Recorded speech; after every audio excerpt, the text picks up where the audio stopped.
10 জানুয়ারি বুধবার এই সময় দুটো রাশির অর্থপ্রাপ্তির যোগ তৈরি হয়েছে, ফলে হঠাৎ ভাগ্য বদলে যেতে পারে এই দুটো রাশির জাতক জাতিকাদের।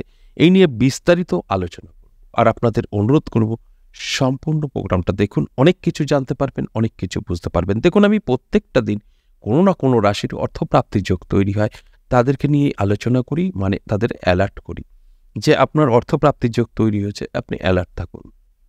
যদি আপনার জীবনে সুযোগ আসে সেটাকে গ্রহণ করতে পারেন, বা যে কোনোভাবেই আপনার জীবন বদলাতে পারে।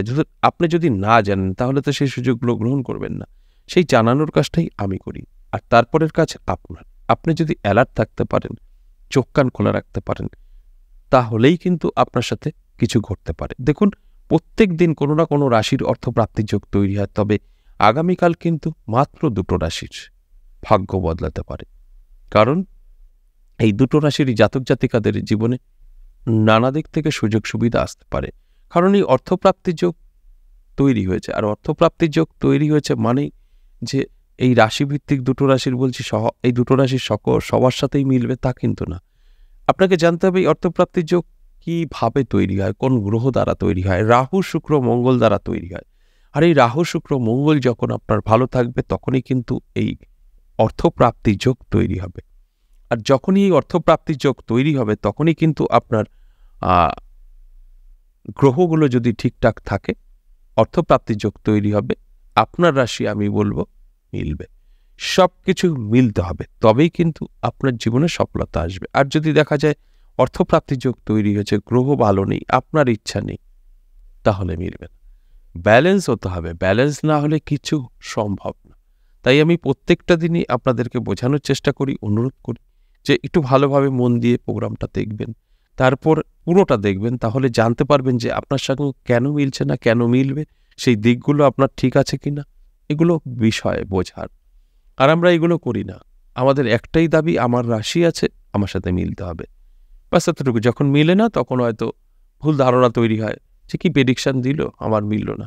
কিন্তু আপনার সাথে মিলবে না এটাও আমিই বলে দিই। দেখবেন আমি 50% বলি যে 50% জাতক জাতিকাদের মিলবে, 50% জাতক জাতিকাদের মিলবে না। যে 50% জাতক জাতিকাদের মিলবে না তারা কারা? নিশ্চয়ই কেউ না কেউ আছেন, আপনিও থাকতে পারেন তার মধ্যে। তাহলে এই কথাটা আমিই বলে দিই যে আপনার সাথে মিলবে না, কারণ সকলের সাথে মিলতে পারে না। গ্রহ প্রত্যেকের ভালো থাকতে পারে না, প্রত্যেকের খারাপ থাকতে পারে না। যার ভালো থাকবে তার মিলবে, যার খারাপ থাকবে তার কিন্তু মিলবে না। তাহলে এগুলো আপনাদের জানতে হবে, বুঝতে হবে। আর যখনই সম্পূর্ণ প্রোগ্রাম দেখবেন তখন জানতে পারবেন, তখন বুঝতে পারবেন। কেটে কেটে দেখলে কিন্তু বুঝতেও পারবেন না, জানতেও পারবেন না। তাই একটু ভালো করে দেখতে হবে প্রোগ্রামটা, তাহলে আপনারা অনেক কিছু জানতে পারবেন। এবার আসুন, এই যে দুটো রাশির অর্থপ্রাপ্তির যোগে ভাগ্য বদলাবে সেই রাশিগুলো নিয়ে আলোচনা করি। প্রথমে যে রাশির কথা বলবো সেই রাশিটি হলো কর্কট রাশি। একদম সঠিক ধরেছেন, কর্কট রাশির জন্য অবশ্যই আগামীকাল অর্থপ্রাপ্তির যোগে কিছু না কিছু ঘটবে। তবে অ্যালার্ট থাকতে হবে, চেষ্টা করতে হবে, পরিশ্রম করতে হবে। আর কর্কট রাশিদের মধ্যে যারা প্রতিনিয়ত লটারি কাটে, যারা নেশা করে ফেলেছে, লটারি কাটতেই হবে, তাদের জন্যও কিন্তু ভালো সময় অপেক্ষা করছে। অবশ্যই ভিডিও শেষে থাকবে।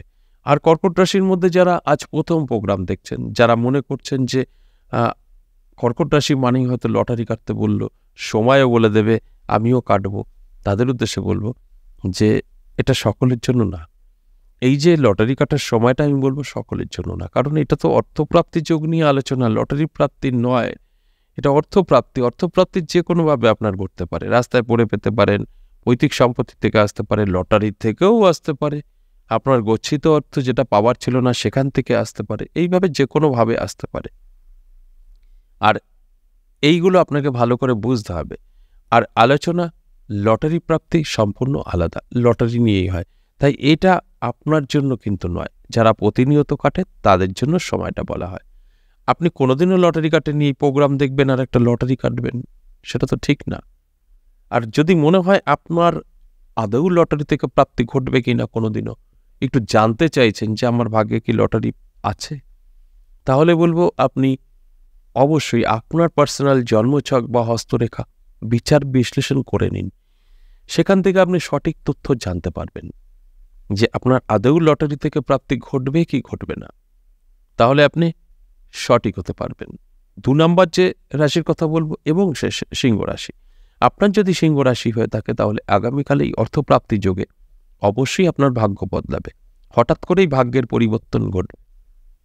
আর আপনার সিংহ রাশি, আপনি প্রতিনিয়ত লটারি কাটেন, নেশা করে ফেলেছেন, লটারি কাটতেই হবে, লটারি না কেটে থাকতে পারছেন না, তাহলে আপনার জন্য একটা ভালো সময় অপেক্ষা করছে। যে সময় মেনটেন করে একটি টিকিট কাটলে আপনার ভাগ্য কিন্তু বদলাবে। আর এই যে সিংহ রাশিকে নিয়ে আলোচনা করছি, এই সিংহ রাশির জাতক জাতিকারা যারা আজ প্রথম প্রোগ্রাম দেখছেন তারা ভাবছেন হয়তো সিংহ রাশি মানেই লটারি কাটতে বললে চলো লটারি কাটি। তাদের উদ্দেশ্যে বলবো যে এটা সকলের জন্য না, আপনার বুঝতে কোথাও ভুল হচ্ছে এবং সঠিক বোঝার অবশ্যই প্রয়োজন আছে। আপনি যদি কোনোদিনও লটারি না কেটে থাকেন, এই ভিডিওটা দেখবেন, একটা লটারি কাটবেন, এটা আপনার জন্য অনেকটাই ক্ষতিকর, কারণ লটারি ভালো জিনিস না। যারা নেশা করে ফেলেছে তারা তো ছাড়তে পারছে না, তাদের জন্যই সময়টা বলা হয়। তার মানে এই না যে সকলকেই বলছি যে এই মানে আপনার রাশি আছে আপনি লটারি কাটুন, তা নয়। এই বোঝার ছোট ছোট ভুল আপনাদের অনেকটাই উলট পালট করে দিচ্ছে। তাই এই ছোট ছোট ভুলগুলো আগে জানতে হবে, ভালো করে বুঝতে হবে যে এই লটারি কাটার সময়টা সকলের জন্য না, যারা প্রতিনিয়ত কাটে তাদের জন্যই। কারণ তারা শুনবে না, কাটবেই, তারা তো কাটবেই, সময় মেনটেন করে কাটুক, বাস এতটুকু। সেই কারণেই সময়টা বলা হয়। আর যদি আপনার মনে হয় যে আপনার আদৌ লটারি থেকে প্রাপ্তি ঘটবে কিনা একটু জানতে চাইছেন, তাহলে আপনার পার্সোনাল জন্মছক বা হস্তরেখা বিচার বিশ্লেষণ করে নিতে পারেন। সেখান থেকে আপনি সঠিক তথ্য জানতে পারবেন যে আপনার আদৌ লটারি থেকে প্রাপ্তি ঘটবে কি ঘটবে না, তাহলে আপনি বুঝতে পারবেন। এছাড়া এই যে দুটো রাশিকে নিয়ে আমি আলোচনা করছি, দুটো রাশির জাতক জাতিকাদের প্রত্যেকের সাথে কি মিলবে? কখনোই না। যাদের গ্রহের সাপোর্ট আছে তাদের সাথে মিলবে, যাদের গ্রহের সাপোর্ট নেই মিলবে না। আপনাদের আগেই বলেছি যে এই রাহু শুক্র মঙ্গল দ্বারা এই অর্থপ্রাপ্তির যোগ তৈরি হয়। তাই যাদের জন্মছক বা হস্তরেখায় এই রাহু শুক্র মঙ্গল ভালো আছে তাদের সাথে মিলবে, যাদের খারাপ আছে মিলবে না। আর যাদের মিলবে না আগে থেকে আপনারা জানতে পারবেন। এই প্রোগ্রামটা দেখছেন, একটু বিচার বিশ্লেষণ করে দেখুন। যদি দেখছেন যে না আপনার এই দুটো গ্রহ ভালো নেই, এই তিনটে গ্রহ ভালো নেই, তখনই আপনার এই গ্রহগুলোকে ভালো করার চেষ্টা করতে হবে। দেখুন, পয়সা খরচ করে তো প্রতিকার হয়, বিনা পয়সাতেও হয়। কিছু নিয়ম মানলে আপনার কিন্তু গ্রহ প্রতিকার হয়। তাই আমি প্রত্যেকের ক্ষেত্রেই বলি যে গ্রহকে প্রতিকার করুন, অবহেলা করবেন না। গ্রহ কিন্তু খুব খারাপ জিনিস, গ্রহ আমাদের বিক্রি করে দেয়। দেখবেন হঠাৎ করে আপনার ধনসম্পদ ছিল, বাড়ি ছিল, গাড়ি ছিল, কি এখন কিছু নেই, যে কোনো কারণ। আপনি হয়তো বলবেন আমি লটারিতে টাকা নষ্ট করেছি। কেন করেছেন? গ্রহতে আপনাকে ওই লাইনে নিয়ে গেছে।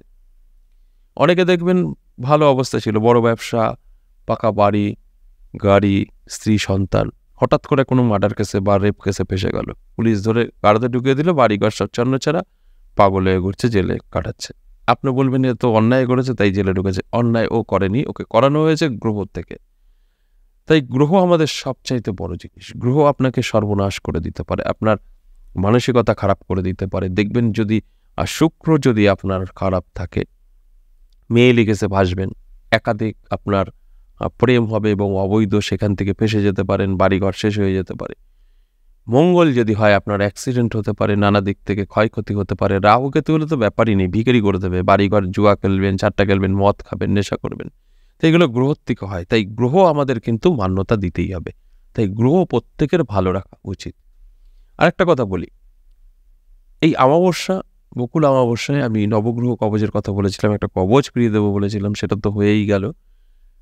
যারা নিতে পারছেন না, অনেকেরই আমি জানি ইচ্ছা আছে, নিতে পারেনি, কারণ পয়সার একটা ব্যাপার আছে, সবার কাছে তো এই মুহূর্তে টাকা নাও থাকতে পারে। তাদের উদ্দেশ্যে বলবো, আপনারা বছরের প্রথম অমাবস্যা যেরকম একটা ভীষণ গুরুত্বপূর্ণ, পূর্ণিমাটাও গুরুত্বপূর্ণ। পূর্ণিমায় যোগাযোগ করে নেবেন, অবশ্যই আপনারা পাবেন। পূর্ণিমাটা মিস করবেন না। এবার আসুন যে দুটো রাশি, কর্কট এবং সিংহ, যারা প্রতিনিয়ত লটারি কাটের সময়টা বলবো। সময়টা সেম টাইম, বিকেল 3টে থেকে সন্ধ্যে 6টা। আগামীকাল একটি টিকিট কাটতে পারেন।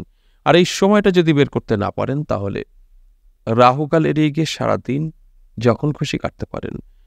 রাহুকাল সময় আগামীকাল বেলা 11:44 থেকে দুপুর 1:05। সময়টা রাহুকাল। এই সময়টা কোনো শুভ কাজ করবেন না, লটারি তো কাটবেনই না, এছাড়া সারাটা দিনই শুভ। আজ এ পর্যন্তই, আবারও আসবো নেক্সট ভিডিও নিয়ে। ততক্ষণ ভালো থাকুন, নমস্কার।